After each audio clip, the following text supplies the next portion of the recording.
here we are. So hello, everyone.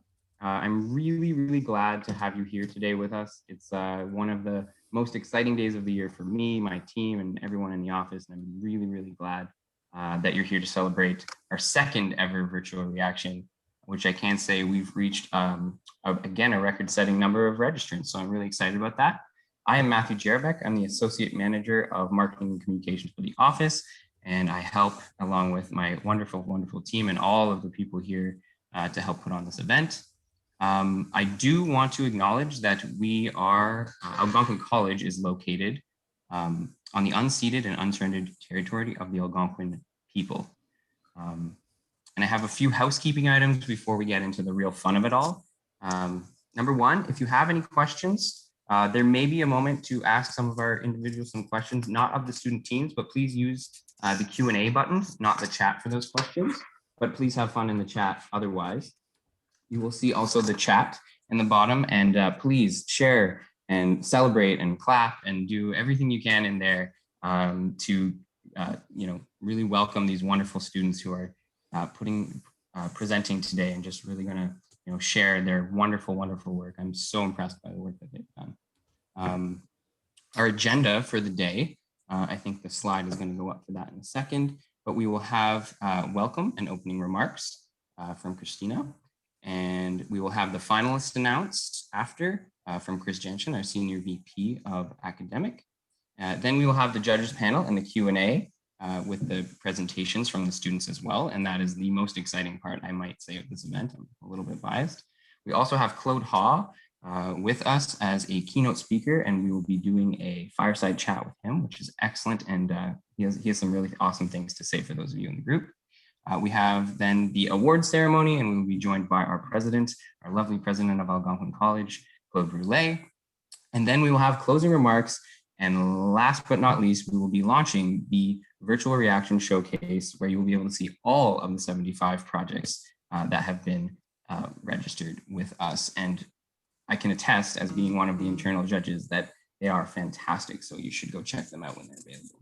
So without that, we're done with me for now. I would like to hand it over to Christina Hogan-Pando, our director and leader extraordinaire, to welcome you all officially. You threw me off with that extraordinary word, Matthew. You guys are the true extraordinary people here. So good morning, everyone. It is absolutely amazing to finally be at one of my favorite, of course, days of the year, and our second virtual reaction. And well, as we are virtual and as we are working with technology, I do have to say congratulations and thanks to the amazing team who put together this event, and with support with our communications and events people, Sophia and her team, absolutely amazing. Thank you so much. And I also would love to recognize and highlight, I'm seeing still people trickling in, but we have again a record-setting attendees. I think the last list we saw was around 262 people, which is wonderful to see our community coming to see the amazing work that the students and the faculty and the industry and community partners have been working on throughout this last term. I think it's our spring term, or the winter term, this term that it's about to end. So I also would like to recognize that we have some of our board members whose names are on our attendee list. So if you are here, thank you for joining us and thank you for your support. Of course, President and CEO Claude Brulé, always a big fan and supporter of applied research. And of course, my boss, who one day told me that to him, applied research was the most, the best form of teaching. And since then I thought, yes, we're gonna get along. Definitely share that passion, and everywhere I go, I always say, someone told me, and we see it in action today here. We have 75 projects that were submitted in this term. Now I would share, these are the projects that are participating. We have many, many more projects. Of course, applied research, applied learning, experiential learning happens throughout the college all the time. That's who we are, and that's what we do. So I am so, so proud to welcome and give my heartfelt thanks to the we have around 20 faculty members who have been leading these students through their experiential learning, applied research experiential learning experience. We have almost 330, I believe, students who submitted projects and work on these themes. And we are represented by 5 of the college's schools in 13 programs of study. So, you know, it really is something to see, and I am just delighted that you're joining us today. Those of you who are looking for talent, once we launch the showcase, you can interact with the students, you can contact the students, and you will be amazed. So I will love to now bring to the screen again my boss and our Senior Vice President Academic, Chris Jansen, to take us to the next part of the program. Well, thank you, Christina. Just making sure I was unmuted as well as on cam here. Hello, everyone. As Christina mentioned, I am Chris Jansen, the Senior Vice President Academic here at Algonquin College, and just absolutely thrilled to be here celebrating the hard work and dedication of many of our Algonquin College research teams participating today. This is a truly fabulous event. And so this 1 hour live event features 5 research teams. And actually reaction started several days ago when 75 projects submitted were carefully reviewed by a panel in order to select the finalists. So we are welcoming 5 teams to the virtual stage today. These finalists will have 2 minutes each to present an overview of their project, followed by questions from our panel of judges, comprised of industry and community partners. I'd really hate to be one of those judges today. The quality of these projects and the readiness of their teams is truly outstanding. It's going to be a very difficult selection process. And so now, in no particular order, the 5 finalist project teams of this reaction showcase are Community Paramedics Continuing Education Medical Education App. And this is being presented by the students from the Mobile Application Design and Development Program. Ottawa Homicide Project, being presented by students from Victimology and the Bachelor of Public Safety programs. Skills Guild, students from the Mobile Application Design and Development Program. Victim Services Providers and Vicarious Resilience, students from the Victimology program. And last but certainly not least, Ottawa Grassroots app, and students from the Mobile Application Design and Development program will be presenting this. Congratulations to all of the finalists. Good luck with your presentations. And at this point, I'm not certain whether I'm turning this over to Stephen or to Matthew. That would be me, Chris. Very good. Thank you very much. Good luck, everyone. Thank you very much, Chris. As Chris mentioned, we had quite the slate of projects this year, and I had one of the unenviable tasks of leading and organizing the judging panel for this. Our judges, both internal and external, as you'll see today, have worked very, very hard on these projects.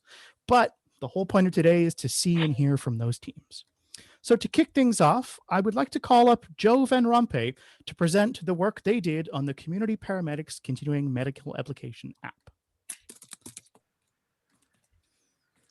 Hi, my name is Joe Van Rompuy. I am the team lead for Project Community Paramedic Continuing Medical Education, or CPCME for our client Premergency.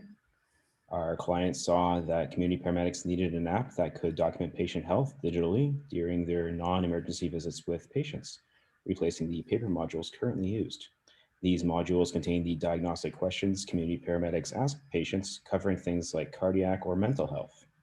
Our client wanted the app to work on iPhone, iPad, and Android devices community paramedics already use. This became our first problem. Developing for all of these platforms using native development would have taken more than the 3 months we had to work on the project.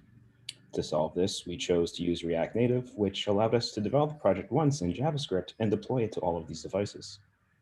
Once a community paramedic completes an assessment, the data needs to be stored in a centralized location where it can be accessed the next time a patient is visited. To do this, we use Google's Firebase to store the data used by the app. These modules need to be updated when new questions are added, such as whether a patient has had a COVID-19 vaccine. We decided to use a website using React for that. The website also takes care of creating users and producing reports that can be shared with other healthcare providers and maintains the data with Google Firebase. Firebase provided us with a remote NoSQL database that allowed us to share data while working remotely. Since all of our work was done remotely, our team broke the project down into design, mobile app, web dashboard, and Firebase, working on them separately and combining the results regularly to get the project done. We are currently addressing bugs that exist within the app and will deliver it to our client soon. We have learned a lot while working with our client to turn this idea into an application. We hope this app can help make community paramedics' job easier and improve the care they provide their patients. Thank you. Thank you, Joe. And now we'll go over to our next team, which is the Ottawa Homicide Project, and that'll be presented to us by Anna. All right, good morning, everyone. My name is Anna Ranger, and I'm the team lead for the Ottawa Homicide Project. So our client is Crime Prevention Ottawa, or CPO. They have requested a report to their board of directors, which includes city councillors, the chief of police, the directors of the Children's Aid Society, Ottawa Community Housing, Ottawa Public Health, and the United Way, as well as senior leaders from other community organizations. Our report will provide an overview of Ottawa homicide data from 2010 to 2020, including an analysis of the ages, ethnocultural backgrounds, and gender of the victims, as well as their relationship to the suspects. One factor that figured heavily in our analysis was geography, including GIS mapping of all the 2010 to 2020 homicides in ArcGIS to explore where homicides tend to be the most concentrated in Ottawa, and analyzing their proximity to various community serving agencies like homeless shelters and supervised consumption sites, or pharmacies, bars, and liquor stores.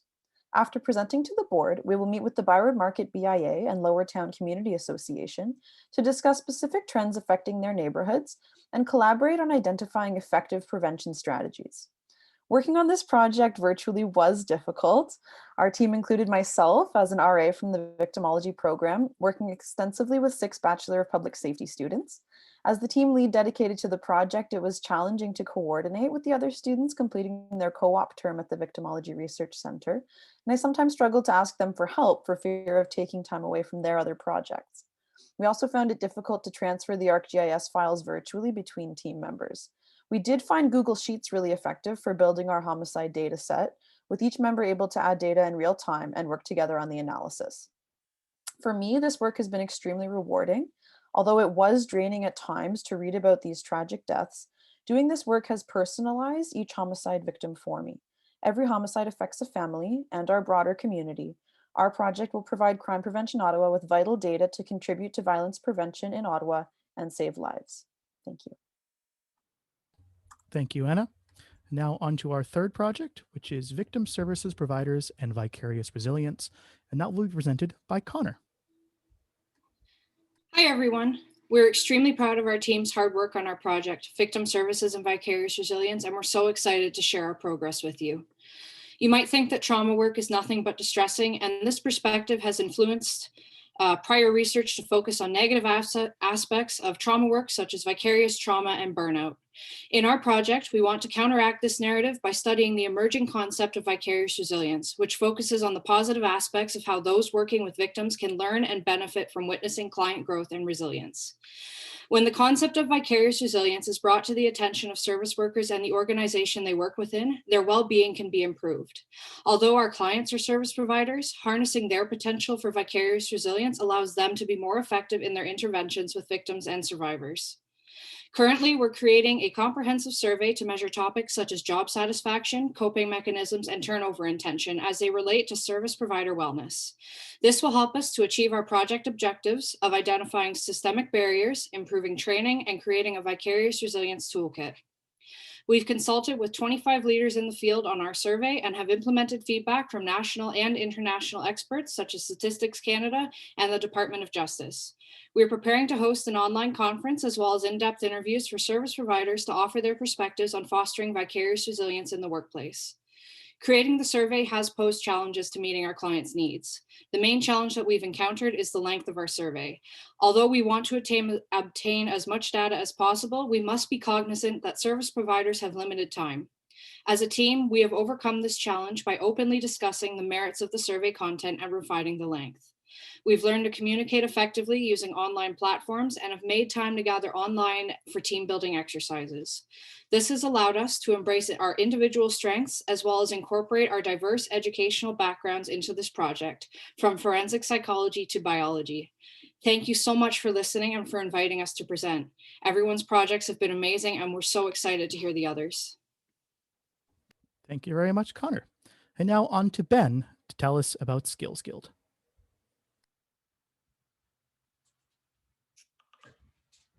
Hello, everyone. My name is Ben, and I am here today to represent our team, Cappuccino Club. Our team is made up of Anoop, Ravi, Anatoly, Harang, Kamal, and myself. We are students of the Mobile Application Design and Development program, and we would like to thank our professors who led the Applied Project course, Suchang Lee and Adesh Shah, our program coordinator, Steve Griffith, and our clients, Randy, Simeon, and Mike. Our Project Skills Guild is an Android app that all started after learning of our clients' interests in the little cultures and traditions that are being lost because there's no money in them, while skills that are currently shared seem to turn a profit on their own.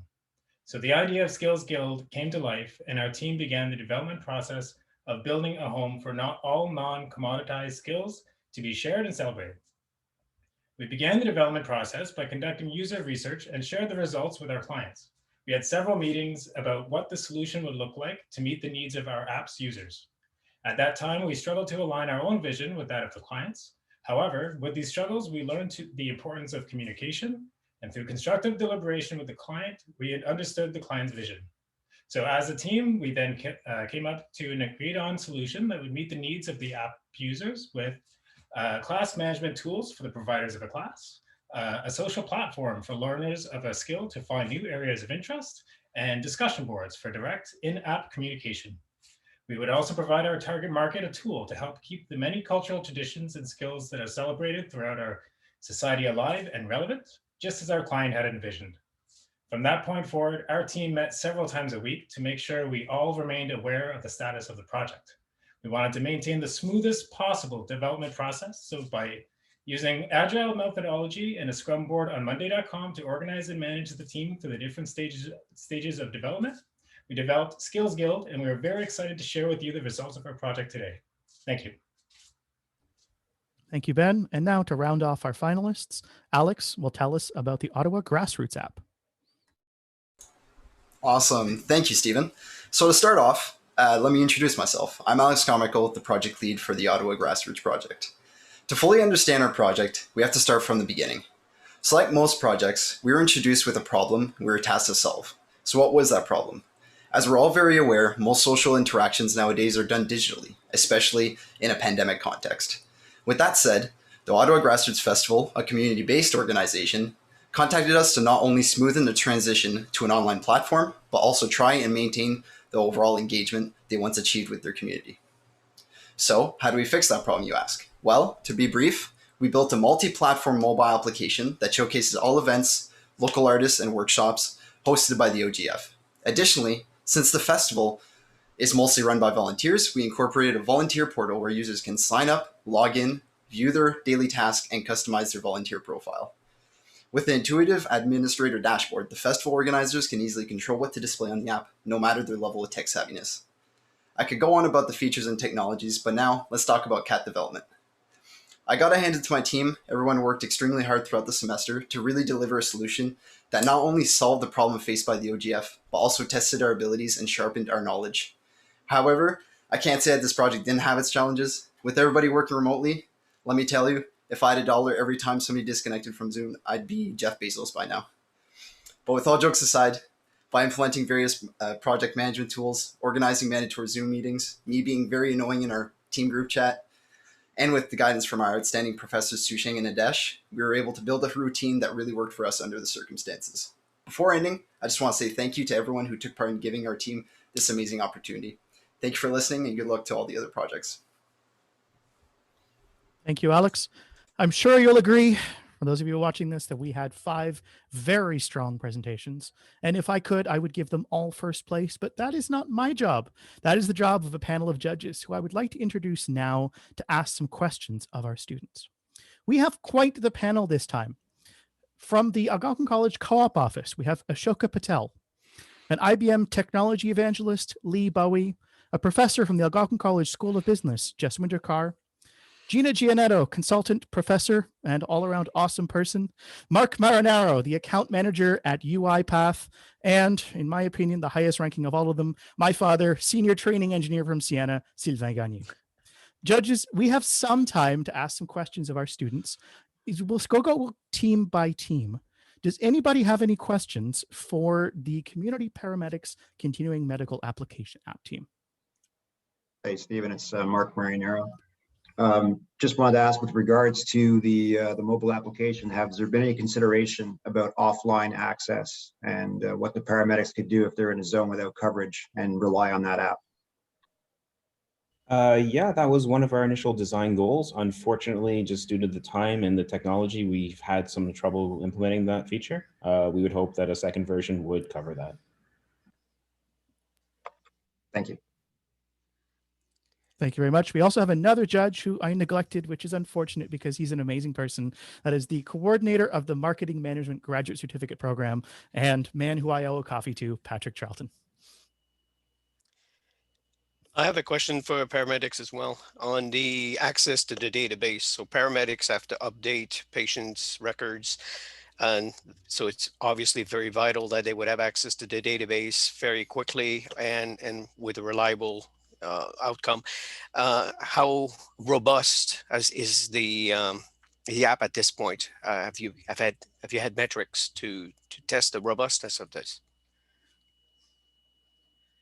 We are currently in the process of testing the app. We're just making sure that it works in a basic level before doing larger scale testing, which would have to come at a later time. Okay, thank you. Thank you, Joe. We'll move on now to the next team. Judges, do we have questions for the Ottawa Homicide Project? Yeah, I have one question. So this is a topic that's near and dear. So I just have a quick question. So there's going to be a lot of comorbid data that you're going to see when you're looking at the.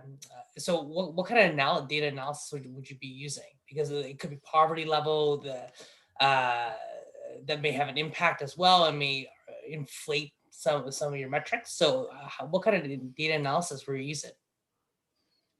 Yeah, that's a great question. Thank you for asking that.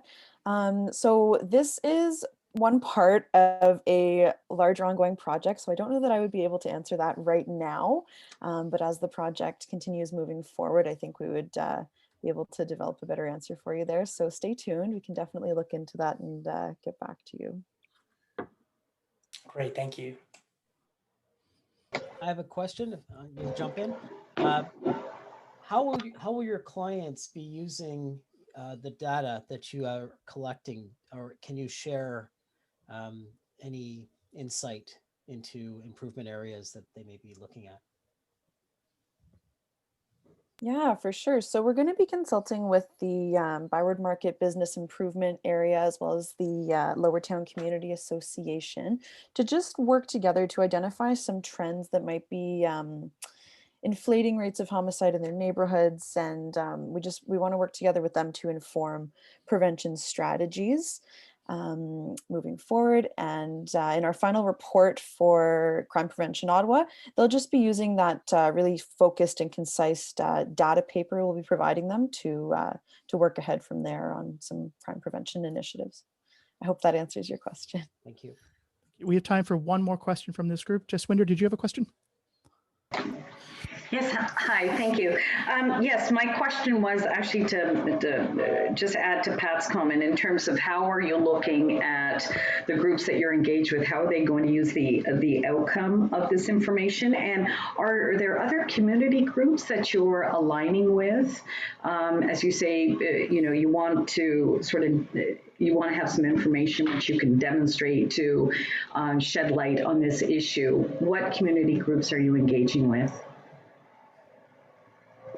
Yeah, so we're fortunate enough to be, putting this together for Crime Prevention Ottawa, and they have, as I mentioned, a lot of community members on their board of directors. So city councillors, Ottawa Police, the Children's Aid Society, Ottawa Community Housing, Ottawa Public Health, and members from the United Way as well. So the stakeholder list is quite broad. Exactly, yes. Hope that answers your question. So that's all the time we have for this team. We will move on now to the Victim Services Providers and Vicarious Resilience team.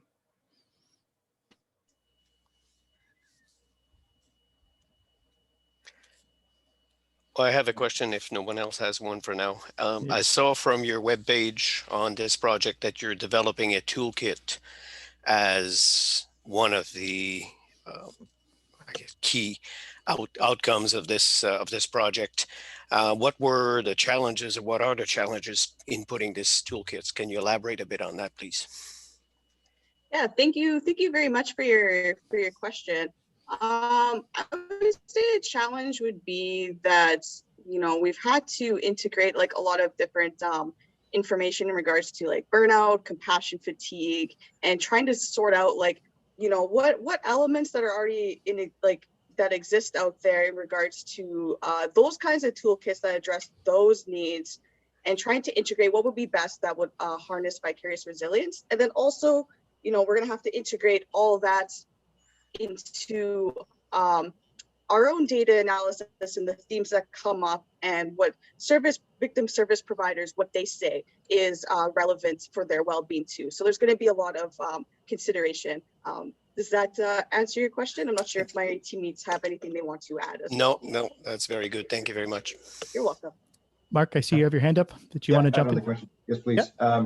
With regards to the toolkit that's being developed, who would be the intended users of that? Would that be shared with schools? Is it children in need? Like, what are the target audiences for that toolkit? Hi, Mark. Thanks for the great question. So we're going to target directly victim service providers and the organizations they work within.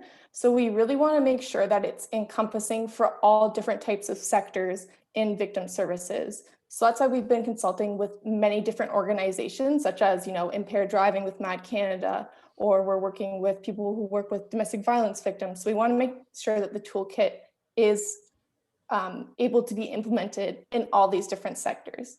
I hope that answers your question. It does. Thank you very much. Right. So that is all the time for this team. We'll move on now to the Skills Guild team. Judges, do we have any questions for Skills Guild? Hi, I had a question, Stephen, if I may go. Absolutely. I was very interested in, you mentioned a non-commoditized skill. Would you mind just taking a few moments to just unpack what that means? So when we non-commoditized, it just means something not so mainstream. So for example, like someone who knows like a special art or skill that's not very, how you say, like people know of, right? So like, for example, like if you're into basket weaving, right? It's not something that's commonly shared, but if you're an artist in that form, it would kind of make sense to post on here so we can provide that service, and then your service is known to others. So you're a platform that's bringing those that provide and those that might purchase the service. Is that it? Exactly. Right. So it's like, instead of you going out to basically like for the bigger companies or etc., right? You come to our app where all the literal person can post their services and such, and they're not scared to kind of post their knowledge, and other people's can also find that knowledge where they wouldn't be able to find it in other places. Thank you. Do we have another question for this team?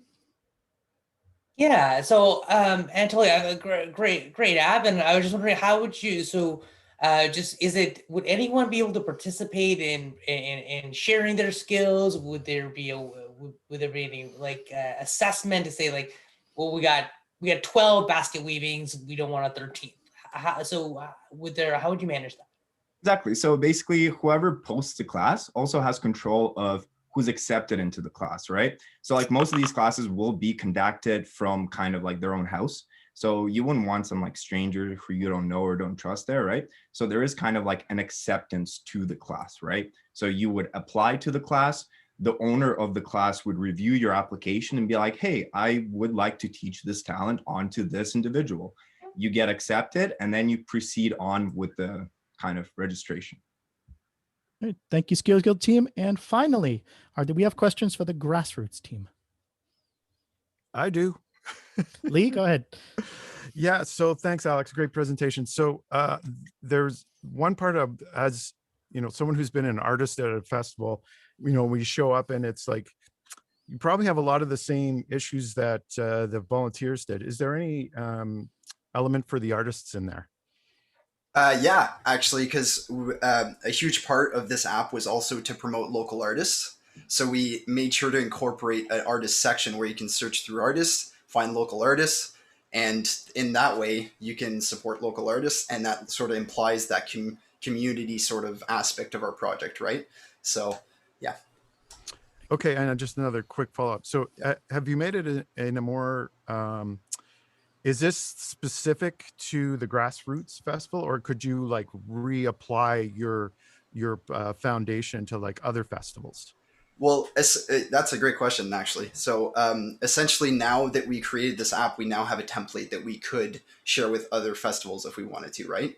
But currently, it's specifically for the Grassroots Festival. But if ever we need to, we have the template for it. And most festivals would run the same way, so. Awesome, thank you. Thank you very much. That is all the time we have for questions. Judges, you have a lot of work ahead of you, and I'm sure it's going to be a tough job. So if you could all join me over in our green room, we will tabulate. And I will now turn the meeting back over to Matthew Gerabek, who will lead us through the keynote session. Matthew, the floor is yours. Thank you very much. Wow. Those were amazing presentations. My goodness. What an act to follow. So Claude, let's do this. Okay, are you ready? So if I can ask you to turn your camera on, that would be awesome. Great. I just want to introduce Claude Haw. He frankly has a wealth of experience in all forms of fields, including engineering and leadership. And I'm just going to read a little bit so that the audience kind of gets a taste of what that experience looks like. So Claude Haw is a professional engineer. He is an recognized and accredited director, a leader of strategy, governance, and leadership development at Business Sherpa Group, right? Currently, where he works for not-for-profit technology and owner/operator corporations. He is also, and that's how I know him, the president of Mind Trust, which is a youth leadership development charity. And he is also the president of Venture Coaches, a management consulting and investment company. My goodness, Claude, you must be busy. And you were previously as well the CEO of OCRI, which is now Invest Ottawa, which a lot of people in the room recognize and from the city know.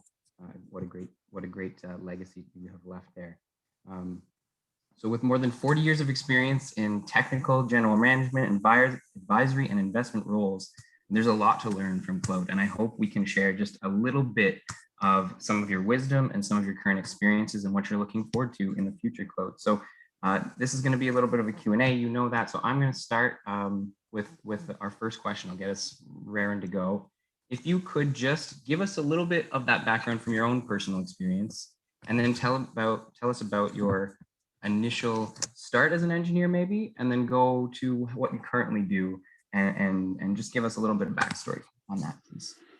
Well, thanks, Matt. I really appreciate being here, and it's a great event. I've enjoyed the in-person reactions in the past, so it's interesting to see it move online. So where to start? I've had so many opportunities and experiences in my life. I grew up on a small farm, and I think from that early age, I learned how to fix things and innovate and use whatever resources were available to solve problems. I liked maths and sciences in high school, so engineering seemed to make sense. I studied electrical engineering at Lakehead University, and even had a chance to work with a couple of profs on their research projects. So you know, a great start, great opportunities at the beginning. And then over the last 40 years now, I've progressed from doing detailed design work, technical planning, system specification, product planning, product management, business unit leadership. I founded a startup group, actually Venture Coaches was founded in 2001, and Jaswinder Kaur, who was one of your panelists, was my partner in that actually. I was also CEO of Oakry, as you mentioned. So really a lot of different types of experiences, a venture investor, coach, and mentor. And I've had the opportunity to be on the board of about 40 companies and not-for-profit organizations, and including chairing the board on many of them. So really a lot of different types of experiences. I really like working with motivated teams and focus most of my attention these days on strategic planning, governance, and leadership development. I co-founded MindTrust really to focus over the past 17 years on youth leadership development. And as you said, that's where we first met. And we now have more than 1,000 alumni from the MindTrust program. So really proud of that. That's fantastic. I can say, and I know we'll get into it a little bit later, but being an alumni of the MindTrust, I learned so much during that particular point in time. That semester was just awesome. Meeting every Friday was amazing. But let's take it back, because I think there may be a few engineers in the crowd and people, right there. And I'm kind of wondering, what was it like when you first got your start? I think even if it's not an engineer in the crowd, they can attest to going out to that first big job after getting your training certification, and sort of what that felt like maybe for you and what you did. Yeah, so I actually had an amazing opportunity to start. I was recruited and moved to Windsor. My first job gave me an opportunity to take on a full system design, building the product, testing the product, and in fact, installing the product. It was a non-contact optical measurement system for automotive assembly plants in Windsor and in various points in the US. What a great learning opportunity. And worked with some great people, really learned a lot about building a strong product and thinking about all of the things that could go wrong and all the rest of that. So it's fantastic. It was great until the economic downturn hit the automotive industry, and the team was cut from 200 to 80. Although I survived the cut, it was kind of a good first lesson that companies will look after themselves and everyone is somewhat expendable. So at that point, I moved to Ottawa, and for the next 20 years, had an opportunity to work at two of Terry Mathews' largest companies, Mitel and Newbridge Networks. Amazing. Yes, we all do know that. I'm sure the experience there, just getting to do such a robust project out of the gate was added a lot to your learning. And as we've heard, and as I know, you are a very well known and respected leader. And could you sort of maybe talk about, because I think that's something that is hard to learn, is how did that transition happen? When did the moment happen where you went, I'm an engineer and now I'm a leader, and even more so, I'm a leader of leaders at some point? So I'd really be interested, and I think it would be useful for the group if you could tell us a little bit about it. Yeah, it's interesting when I look back. I don't think I would have said that I was a leader early in my life, but I guess I always demonstrated some leadership abilities or interest. My siblings are all younger than me, and they always called me bossy. And I think looking back, I guess I always wanted to make things better and look for opportunities to organize those around me to achieve more. And really, that's the essence of leadership, right? It's getting people together to solve problems or issues or deliver something that somebody hasn't done already. So I really believe that anyone can be a leader, whether for the moment or the day or the project or whatever it happens to be. So take those opportunities. The major step for me in the transition, I'm an introvert, and a lot of people hear me speak, and that I've had quite a lot of practice. My Oakry time really prepared me to do more speaking. But the big step for me was being more exposed to customers. And I always really needed to see the big picture and understand how everything worked together to make especially large systems successful. And as a result, I got pulled into more and more meetings with major customers. This really gave me an opportunity to help translate customer needs into product specifications. And, you know, to be completely honest, most of the time I was pushed into leadership roles. I didn't really go looking for them. Even back in university, I was asked to be the president of the Engineering Student Society in my 4th year. And I think I turned the group that was after me to do this down a dozen times. And finally they beat me down enough that I said, okay, well, I'll take it on. The society was in a bit of trouble, had gone through a bad patch. And so I saw it as an opportunity to maybe solve a different kind of problem. I mentioned Terry Mathews earlier. I think he also pushed me harder than anyone else to take on bigger and bigger roles. And this, during my 11 years at Newbridge Networks, I went from a very technical product planning kind of role to being the general manager of a 200 million a year business with customers in 30 countries and 600 people on the team. So really through that time, I moved into more and more senior leadership roles. And, you know, it was enjoyable and pretty daunting at the same time. Thank you. And I mean, I'm just going to say, thank goodness that they pushed you into being a leader and that they started you getting on this journey, because, you know, I think there's a lot of contribution there, and to even, you know, touch points on me and what I've been able to do during my short time trying and learning and cutting my teeth. And then I think there's also something to say there with the aspect of the experiential learning. So we often think the hands-on experiential learning portion, you know, can come from like those types of technical skills, but you're saying, you know, you jump in and learn to be a leader through that sort of engagement and really jumping out of side of your maybe comfort zone, maybe a little. You felt, you know, comfortable here and jumped out. And I think that's something that we talk about a lot in entrepreneurship, especially, is doing something just a little bit outside of where you're comfortable with. And so thank you. That's some great insights. And I actually learned a few things during those answers. So thank you so much. Thank you. The one thing I might be interested in is to know, for as an engineer and some of those skills, I know, you know, sometimes there's a transfer of certain skills. There can almost always, that I find, be a transfer of skills, even when they're in disparate subjects. Is there things that you learned as an engineer that sort of translate for you as a leader, even, you know? Yeah, even if absolutely. Yeah, I think engineering was excellent training to solve complex problems. I mean, that's really, you know, we did so many valuable boundary problems and different, you know, Bessel functions and all these things that I really didn't use after I got out of university. But it trained, you know, my mind to think about complex problems. And I've really used those skills throughout my career. The other part was working in teams, so effective to really address problems and issues together. And I'd have to say I've had some great mentors along the way as well. It's the people side that really makes a difference. And again, back to leadership, you don't really achieve much on your own. It's when you work with others that you can really achieve greatness. Amazing. That is a fantastic answer. I love it.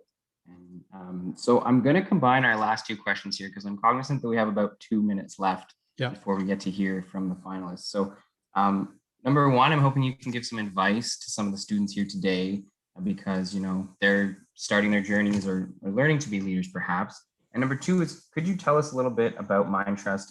Again, as an alumni of Mindtrust, I really can't speak enough about the incredible experience I had and the connections that I've maintained because of that opportunity. So if you can maybe combine those. Sure. We founded Mindtrust to advance the state of leadership in the National Capital Region. And for the past 5 years now, we've focused exclusively on youth leadership development with these interactive sessions. The differentiator for us really for these sessions is that every session includes community leaders who come in and demonstrate their leadership skills and have a fundamental desire to share their knowledge and experience for those just starting their leadership journey. I think that's critical. And one of the things that I'm committed to doing is not just sharing my own experiences and you know, a bit of knowledge that I've acquired, but bring other people into that. And I've been really blessed. We have an annual program we call Mind Trust Leadership Development Program in conjunction with Carleton, Ottawa U, and Algonquin. And you know, this year and well, actually last year we had about 40 leaders participate. Because we moved fully online this year, it was a bit scaled back, but we still had 30 community leaders participate. And you know, the good news is the community leaders really enjoy that kind of giving back, but they always take away some interesting tidbits as well. It's a two-way street, and that's really what makes mentorship work as well, when both individuals are learning. Absolutely, thank you. I do hope someday I'll be invited to participate in the MLDP on the other side of things. So Claude, I really want to say thank you for coming and sharing with us. It's been a pleasure hearing from you. I hope to do it again and have some further discussions later down the road. But I also know, and so thank you so much, I also know that the judges have been deliberating, and it is about time to find out the top 3 projects. And we do have a special guest I mentioned earlier to help us with that. And I would like to invite Christina to please introduce that special guest, please. Hi again. What a great day. I'm having a lot of fun going through the chat and seeing all of the encouragement and all of the great support from our community and the questions, amazing questions. But it is amazing. Somebody pointed out that I am wearing my Algonquin green. Absolutely. I get to actually wear my colors today. And someone else who proudly wears his Algonquin green colors is our president and CEO, Claude Brûlé, and it is my absolute pleasure to invite him to give some words of encouragement and address all of you today. So Claude, over to you. Thank you so kindly, Christina. Hello, Kwe. Bonjour à tous et à toutes.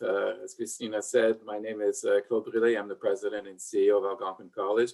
So you're getting 2 Claudes for the price of 1. And yes, I'm an engineer as well. I'm absolutely thrilled to have so many of you join us today for our 2nd ever virtual reaction showcase. Now, I had the chance to check out our attendee list, and I was delighted to note so many names of folks that I know from our college community, as well as special guests from our broader community. So welcome, everyone. First, a big shout out and thanks to Claude Haw for being our guest keynote speaker today. I've known Claude from his days as the CEO of Oak Cree, the predecessor organization to Invest Ottawa. And most recently, our worlds actually have intersected again 2 years ago while working on strategic planning for a community board that I sit on. So always great to see you and hear from your vast experience, Claude. So as we saw today, Reaction is an important event at Algonquin College. It brings our community together around new ideas, technologies, and collaborations. Over the past year, our limitations for in-person gatherings due to the COVID-19 pandemic has meant that we needed to change the event format while still delivering a very exciting and uplifting experience for our learners, our faculty project mentors, and all of our partners and project sponsors. Today's live event and virtual showcase are a shining example of our learners' ability to pivot, to problem solve, innovate, and rise to the occasion. Now, not only have our teams been able to adapt to this new change in format, but they've also delivered some pretty incredible projects, ranging from community-based research, user experience, to robotics, which is a true testament to our hardworking, dedicated students, faculty, and staff. Individuals who rise to the challenge of real-world problems by harnessing their skills, their ingenuity, and creativity in the name of progress and in service of humanity to help companies and organizations, large and small, prosper, enhance their competitive advantage, and demonstrate what can be achieved when industry partners in Algonquin College collaborate on new and exciting ideas. I also take a lot of pride in one of the common themes of this year's Reaction projects, helping businesses and charities adapt and respond to COVID-19 and address the local economic impact of the pandemic. Of course, none of this would be possible without the continued support of our many industry partners, as well as our funding agencies, such as the National Sciences Engineering Research Council, better known as NSERC, the Ontario Centre for Innovation, the Social Science and Humanities Research Council, also known as SSHRC, and MyTAC. So a big thank you to all of our project partners, sponsors, and funders. Now I had a sneak peek at the virtual showcase and can attest to the quality of the projects. So congratulations to everyone who has dedicated these past months to overcome challenges, bringing new ideas to fruition, and creating useful products and services through hard work and dedication. The first round of judges, as our Senior Vice President Academic aptly pointed out earlier, have their work cut out for them when they selected the 5 finalists for today's presentation. We had a total of 75 stellar submissions. And the same can be said today for our panel of judges, as all 5 finalists did an excellent job presenting their project and should be very proud of their accomplishment. With that said, the judges have made their final decision, and I would like now to turn it over to Stephen Gagné to announce the top 3 themes of the this term's reaction showcase. Over to you, Stephen. Thank you very much, President Brule. The judges did indeed have a very hard time ahead of them, but we were able to arrive at 3 finalists, and I will announce them in order from 3rd to 1st place. In 3rd place for this showcase, Victim Services Providers and Vicarious Resilience. If I could ask all of the team members to turn on their cameras so we can see them one more time. So congratulations to our 3rd place team. In 2nd place, the Ottawa Homicide Project. Again, if you could turn on your cameras so we could see your faces.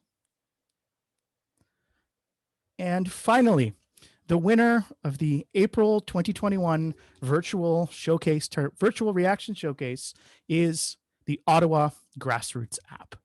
Congratulations to all 3 for 2nd and 3rd place. You did phenomenal work. And congratulations again to all of our finalists. They were all exceptional projects.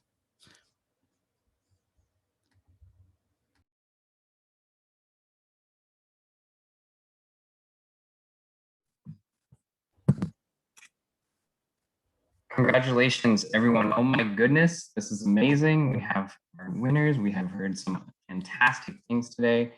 Frankly, all of your projects, everyone who participated today did an amazing job. So every one of you should be very, very proud.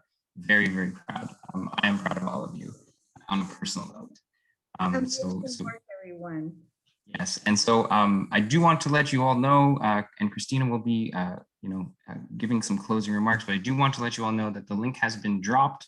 The virtual showcase is live. Please go visit it and tell your industry partner friends, tell everybody to go check out those projects because there is so much talent there to be found. It's an incredible resource pool. Christina, would you like to share a few words as well, please? I love to, but I do see that we have just a few minutes. So if anyone, I saw that we might have an opportunity for questions. So if anybody wants to ask a question and can put it in the Q&A. I also still see that our president is still with us. I knew he had another commitment, but well, we have him. So if there is anything else that anyone wants to ask or say, I think Mathews, is that okay? I'm completely going off script. We're good. Okay.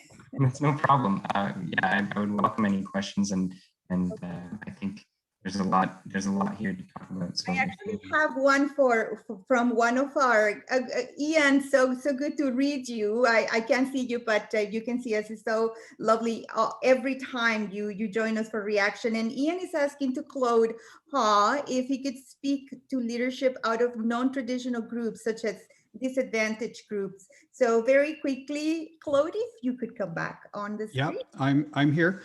Yeah, thanks for the question, Ian. We traditionally, for the MindTrust Leadership Development Program, which has been running now for 17 years, we've done that in conjunction with the post-secondary institutions. So we haven't specifically focused on disadvantaged groups. It's been the intake has been through the institutions. But we certainly welcome disadvantaged and racialized groups or participants. Having said that, the newer program we call Youth Leadership Program, that has been much more targeted toward people from disadvantaged communities, racialized communities, et cetera. It's not exclusively that, because there's always benefit in having a very mixed group, but in partnership with groups like Youth Ottawa, we've really focused our attention there. And it's been so far, our cohorts have been fabulous. They've been very, very diverse individuals from many places around the world, many newcomers to the region, and the discussions have been very rich, and the feedback has been phenomenal. So thank you for the question.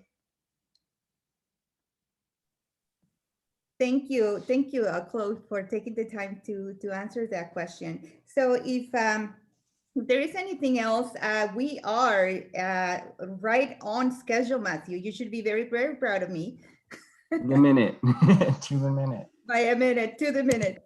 So I think all that I have to say is, well, again, I would like to give our thanks on behalf of my amazing team. Ari, somebody was saying congratulations, but I really do want to recognize that all credit goes to these amazing people that I have the absolute privilege of working with, and Matthew at the helm of these marketing, communications, and community, and nothing that this man cannot do. I also, Stephen and Erica just sent me a note in capital letters that said, yay, sold out. So we had 300 registrations. So community and industry partners, our thanks to you for giving us the trust to bring your challenges to our students so that we can actually offer and facilitate experiential learning of such quality like what we have seen. And now that the link is open, go over there and spend time, browse each one of those projects. The quality is outstanding. And again, the students at Algonquin have done it again, pivoting in the times of COVID. And again, those posters are so much improved from last not last year, but last reaction. Also, it was last year anyway. And to just the rest of the organizing team, Carmel, Rebecca, Danielle, Ashley, everybody else behind the scene, and of course the faculty and staff at Algonquin who always gives us the support to have fun with such a beautiful, wonderful event. I would like to thank as well. I see lots of comments and from both members of our executive and leadership team for supporting us and being here and supporting your students and your staff. And it's just a super happy day. I always say that these days like today, plus it's spring and the birds are singing and it's beautiful, but days like they really, really make a lot of sense and give us this amazing injection of energy and motivation to keep doing what we are so passionate. And I know that everyone who is putting together Reaction is extremely passionate about the work of the students and their journey and what's next to them. I also want to thank our judges who give time to us so that they can, stimulate those students, challenge those students, and get them even ready for industry and what's to come out there. Our Ashoka from our co-op office, always great partners in their co-op office, and always again challenging students to be the best team members, employees, entrepreneurs, or whatever it is that is next in their personal success journey. So Matthew, I don't know what else do you want me to say. I'll just say I am absolutely humbled to be the host, and and I hope everybody had as much fun as we did. And it's an hour. I can't believe we were able to condense an hour, an event that normally takes us a full day, but really the work that started many days ago when students submitted their projects. And so we've been actually having a reaction day every day for the last, I don't know, 2 weeks, Rebecca or Matthew. So over to you, Matthew, just with my heartfelt thanks to everyone who joined us today and to all of you for all your hard work. It is a privilege and I am very proud of you. I have some breaking news, which is excellent. I just received a request that CTV News would like to interview all of the finalists. So if you are hopefully still here in the room, guys. And the reason I'm telling you all now is because number one, I'd like to let the students know if they're here and I will email them after. But number two is this is the reason that we do this. This is at least my reason, to get students in front of employers, to get them to recognize Algonquin College as someone who creates and helps support these wonderful, wonderful students who have so much to offer the community, and to get it going and accelerate that process. So I hope that everyone will take a look out on CTV as we move forward for those interviews. We don't know when they're going to go live yet, but they will be there. And just congratulations again to absolutely everyone. And thank you to everyone who is here, who has supported, because it is a huge process and it takes this entire village to make it work and to make it run. So thank you, thank you, thank you to everybody. And Christina, of course, thank you so much for your support, your kindness, and giving me the opportunity to lead these kinds of initiatives. So thank you, thank you, thank you. You do it so well. I'm also, just before we go out, I would also like to, Chris Jansen, our Senior VP Academic, I hope you're so proud of our students. And if you want to address them again, please jump in and let's just give our goodbyes to everyone. Chris, I hope. Giving me an opportunity to speak at the end when everybody's trying to leave is dangerous, because I am so proud of the organization, of Ari and the work they've done to get this and keep this moving during rather challenging times. The students themselves, the faculty they've worked with, this is what the college is all about. And so you should all feel as proud of yourselves as we feel of you. So really, truly well done. Thank you.